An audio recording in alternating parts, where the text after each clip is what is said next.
സ്ത്രീ അയച്ച ചോദ്യമാണ്, നമുക്ക് കഴിഞ്ഞ ആഴ്ച എടുക്കാൻ പറ്റിയിട്ടില്ല. ആ സ്ത്രീ പറയുന്ന ഭാഗം, നിങ്ങൾ പലപ്പോഴും പുരുഷന്മാരുടെ ഭാഗത്തു നിന്നുകൊണ്ടാണ് സംസാരിക്കുന്നതെന്നാണ്. ആ ചോദ്യം ഞാൻ വായിക്കാം. നിങ്ങൾ പലപ്പോഴും ആണുങ്ങളുടെ ഭാഗം കൂടിയാണ് സംസാരിക്കാറ്. എന്നാൽ അറബി പണ്ഡിതന്മാരും മറ്റും പറയാറുണ്ട്, ഭർത്താവിൻ്റെ വീട്ടിൽ നിൽക്കാൻ ഭാര്യയെ ആരും നിർബന്ധിക്കരുത് എന്ന്. നാട്ടിൽ വെക്കേഷന് വന്നിരിക്കുകയാണ്. ഈ നാട്ടിലെ കൾച്ചർ പ്രകാരം ഭർത്താവിൻ്റെ വീട്ടിലാണല്ലോ നിൽക്കേണ്ടത്. എന്തുകൊണ്ട് ഭാര്യയുടെ പാരൻസ് പ്രസവിച്ചല്ലേ മക്കൾ വന്നത്? അവളുടെ ഉപ്പ അവളെ പോറ്റി വളർത്തിയതല്ലേ? ആണുങ്ങളുടെ ഉമ്മ മാത്രമാണോ പ്രസവിച്ചതും മുല കൊടുത്തതുമൊക്കെ? ഭർത്താവിൻ്റെ വീട്ടിലും ഭാര്യയ്ക്ക് ഭാര്യയുടെ വീട്ടിൽ നിന്നാൽ എന്താണ് കുഴപ്പം? ഒരു മന്ത് വെക്കേഷൻ കാര്യമല്ലേ ഉള്ളൂ. ഇടയ്ക്കൊക്കെ അങ്ങോട്ടും ഇങ്ങോട്ടൊക്കെ വന്ന് നിൽക്കാം. ഭർത്താവിൻ്റെ വീട്ടിൽ കൂടുതൽ നിൽക്കാം.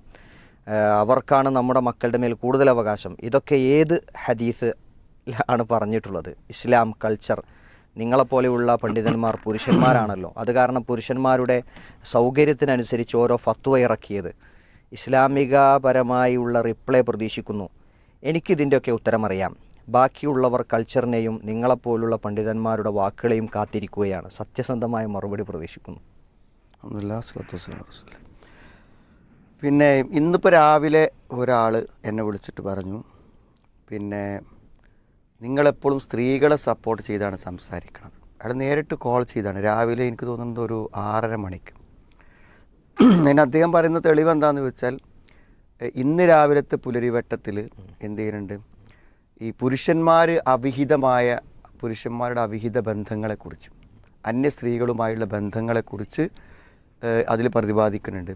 എന്നാൽ അതുപോലെ സ്ത്രീകൾക്ക് പരപുരുഷന്മാരുമായി ബന്ധമുള്ളതിനെക്കുറിച്ച് നിങ്ങൾ എന്തുകൊണ്ട് പറയുന്നില്ല? അതാണ് അയാൾ ചോദിക്കുന്നത്. അപ്പോൾ ഈ കേൾക്കുന്നിടത്തുള്ള പ്രശ്നമാണ്. ഓരോരുത്തരും അവനവൻ്റെ ഒരു മാനസികാവസ്ഥയിൽ കേൾക്കുമ്പോൾ ചിലത് സ്ത്രീകളെ സപ്പോർട്ട് ചെയ്യുന്നു, ചിലത് പുരുഷന്മാരെ സപ്പോർട്ട് ചെയ്യുന്നു എന്ന് തോന്നും. ഇവിടെയും എനിക്ക് തോന്നുന്നത് അത്തരമൊരു തെറ്റിദ്ധാരണയുള്ളത്. ഇവിടെ നമുക്ക് ഈ സഹോദരിയോട് പറയാനുള്ളൊരു കാര്യം എന്ന് പറഞ്ഞാൽ, അവർക്ക് അവരുടെ വീട്ടിലും വാപ്പൻ്റെ ഉമ്മൻ്റെ അടുക്കൽ നിൽക്കണം. വെക്കേഷനായിട്ടൊരു മാസം വന്നാൽ സ്വാഭാവികമായിട്ട് ഉപ്പനെയും ഉമ്മനെയും കാണണം. അതൊരു പ്രത്യേക സാഹചര്യമാണിത്. അതായത് സാധാരണഗതിയിൽ എന്താ വെച്ചാൽ, ഒന്നില്ലെങ്കിൽ നാട്ടിൽ സെറ്റിലായിരിക്കും, അല്ലെങ്കിൽ ഗൾഫിലായിരിക്കും. ഒരു മാസത്തെ വെക്കേഷന് വരുമ്പോൾ തൻ്റെ ഉപ്പനെയും ഉമ്മനെയും കാണാൻ വേണ്ടിയിട്ട് അവരുടെ കൂടെ കുറച്ചധികം നിൽക്കണം എന്നൊരു മകൾ പറയുമ്പോൾ അതിലൊരു ന്യായമുണ്ട്. എന്നാൽ അത് ഇതുമായി ബന്ധപ്പെടുത്തുന്നതിൽ അർത്ഥമില്ല എന്നാണ് എനിക്ക് തോന്നുന്നത്. എവിടെ നിൽക്കണം? നമ്മളൊരിക്കലും ഒരു പെൺകുട്ടി നിൽക്കേണ്ടത് ഭർത്താവിൻ്റെ വീട്ടിലാണെന്നോ അല്ലെങ്കിൽ ഭാര്യയുടെ വീട്ടിലാണ് ഭർത്താവ് നിൽക്കേണ്ടത് എന്നൊന്നും നമ്മൾ ഇതുവരെ പറഞ്ഞിട്ടില്ല. കാരണം ഇപ്പോൾ നമ്മുടെ കേരളത്തിൽ തന്നെ എന്തുണ്ട്, ഈ 2 സമ്പ്രദായങ്ങളും നിലനിൽക്കുന്നുണ്ട്. ഭാര്യയുടെ വീട്ടിൽ പോയി താമസിക്കുന്ന സമ്പ്രദായം നിലനിൽക്കുന്നുണ്ട്, പുരുഷൻ്റെ വീട്ടിൽ വന്ന് ഭാര്യ നിൽക്കുന്ന സമ്പ്രദായവും നിലനിൽക്കുന്നുണ്ട്. എവിടെയെങ്കിലും നമ്മൾ മതപരമായി ഇത് തെറ്റാണ്, ഇതാണ് ശരി എന്ന് ഇതുവരെ നമ്മൾ പറഞ്ഞിട്ടില്ല. വസ്തുതാപരമായി ചിന്തിച്ചാൽ ഏതൊരാൾക്കും മനസ്സിലാവുന്ന ഒരു കാര്യമാണ്, വിവാഹം കഴിഞ്ഞാൽ എന്തു ചെയ്യും, അവരൊന്നിച്ചാണ് താമസിക്കുന്നത്. ഇപ്പോൾ ഞാൻ എവിടെയോ വായിച്ചതായിട്ട് ഓർക്കുന്നു. ഇപ്പോൾ ഈ കൊറിയ പോലെയൊക്കെയുള്ള നാടുകളിലൊക്കെ സാധാരണ അവിടുത്തെ സമ്പ്രദായം എന്താണെന്ന് വെച്ചാൽ, വിവാഹം കഴിച്ച് മകനൊരു ഭാര്യയെ കൊണ്ടുവന്നാൽ വാപ്പിമ്മയൊക്കെ അവിടുന്ന് പോകുന്നവരാണ്, അവർക്ക് ഒഴിഞ്ഞു കൊടുക്കുന്നതാണ്. ഇതൊക്കെ ഓരോ നാട്ടിലുള്ള ഓരോ സമ്പ്രദായങ്ങളെന്നേ പറയാൻ പറ്റുള്ളൂ. യഥാർത്ഥത്തിൽ എവിടെയാണ് വിവാഹം കഴിഞ്ഞ ഭാര്യ താമസിക്കേണ്ടത്? ഭർത്താവിൻ്റെ കൂടെ. അപ്പോൾ ഇവരെവിടെ താമസിക്കണത്? അവർ ഭർത്താവിൻ്റെ കൂടെ ഗൾഫിലാണ് താമസിക്കുന്നത്. അപ്പോൾ അവർ നാട്ടിൽ വന്നു. നാട്ടിൽ വരുമ്പോൾ സ്വാഭാവികമായിട്ട് എന്ത് ചെയ്യണം, 2 പേർക്കും മാതാപിതാക്കളുണ്ട്. അപ്പോൾ ഭർത്താവ് പറയണത്, ഞാൻ എൻ്റെ ഉപ്പൻ്റെ തുമ്പന് നിൽക്കാം, നീ നിൻ്റെ ഉപ്പൻ്റെ അടുത്ത് തുമ്പന് നിന്നോ പറഞ്ഞാൽ നമുക്കാർക്കും വലിയ എതിർപ്പില്ല. പക്ഷെ അവർക്ക് ഇവിടുന്ന് ഒന്നിച്ച് നിൽക്കണം. അവർക്ക് 2 പേർക്കും ഇവിടുന്ന് ഒന്നിച്ച് നിൽക്കണമെങ്കിൽ എന്ത് വേണം? ഒന്നില്ലെങ്കിൽ ഭർത്താവിൻ്റെ വീട്ടിൽ നിൽക്കണം, അല്ലെങ്കിൽ എന്ത് ചെയ്യണം, അവളുടെ വീട്ടിൽ നിൽക്കണം. അത് അവർ തമ്മിൽ ആലോചിച്ച് ചിന്തിച്ച് ഗുണകരമായി തീരുമാനിക്കേണ്ട കാര്യമാണ്. അപ്പോൾ അങ്ങനെ നിൽക്കാനൊരു ആഗ്രഹം ഇവർക്കുണ്ടെങ്കിൽ അതിനൊരു അനുവാദം ഭർത്താവ് നൽകുന്നതിന് ഇസ്ലാമിൽ ഒരു വിരോധമില്ലല്ലോ.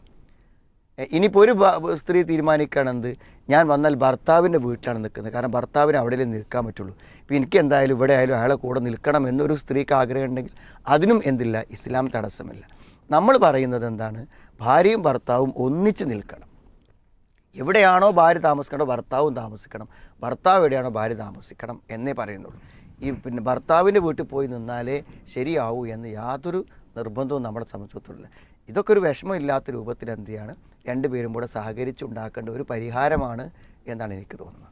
ഈ വെക്കേഷൻ വരുന്ന സമയത്ത് ഇപ്പോൾ പേരമക്കളുടെ കാര്യത്തിലായിരിക്കും രക്ഷിതാക്കൾക്ക് ഒരു പക്ഷേ കൂടുതൽ ആദ്യം. അപ്പോൾ അവിടുത്തെ ഭർത്താവിൻ്റെ വീട്ടിലും ഭാര്യയുടെ വീട്ടിലും പേരമക്കൾ ഇവിടെ ഉണ്ടാവണം എന്ന് ആഗ്രഹിക്കുമല്ലോ. അതെ, അതേ പറഞ്ഞാൽ ആ ആഗ്രഹങ്ങൾ എല്ലാവർക്കും ന്യായമുണ്ട്. അതായത് എൻ്റെ മകൻ്റെ കുട്ടികൾ ഇവിടെ ഉണ്ടാവട്ടെ എന്ന് മകൻ്റെ മാതാപിതാക്കൾ പറയുമ്പോൾ അതുണ്ട്. ഇനി ഭാര്യയുടെ മാതാപിതാക്കളും പേരക്കുട്ടികളെ കാണുന്നതിനും ഒക്കെ ന്യായമുണ്ട്. ഇവരെ എല്ലാവരെയും സംതൃപ്തിപ്പെടുത്തത്തക്ക വിധത്തിൽ എന്ത് ചെയ്യണം, ദിവസങ്ങളെ വിഭജിച്ച് കുട്ടികളെല്ലാവർക്കും കാണത്തക്ക വിധത്തിൽ അവസരങ്ങൾ ഉണ്ടാക്കി കൊടുക്കുക എന്നുള്ളതാണ് ചെയ്യേണ്ടത്. അതല്ലാതെ അവിടെ ഭർത്താവ് എന്താണ്, നീ എൻ്റെ വീട്ടിലാണ് നിൽക്കേണ്ടത്, അല്ലെങ്കിൽ ഭർത്താവിൻ്റെ മാതാപിതാക്കൾ ഞങ്ങളെ കുട്ടികളാണ്, ആൺകുട്ടികളുടെ കുട്ടികൾ ഞങ്ങളെ കുട്ടികളാണ് എന്നൊന്നും പറയുന്നതിൽ അർത്ഥമില്ല. ഇതൊക്കെ നമ്മൾ തമ്മിലുള്ള സ്നേഹ കുടുംബ ബന്ധങ്ങളുടെ കാര്യങ്ങളാണ്. അത് ആർക്കും വിഷമം വരാത്തൊരു മസ്ലഹത്തുണ്ടാക്കുക എന്നതല്ലേ നമുക്ക് നിർദ്ദേശിക്കാൻ പറ്റുള്ളൂ.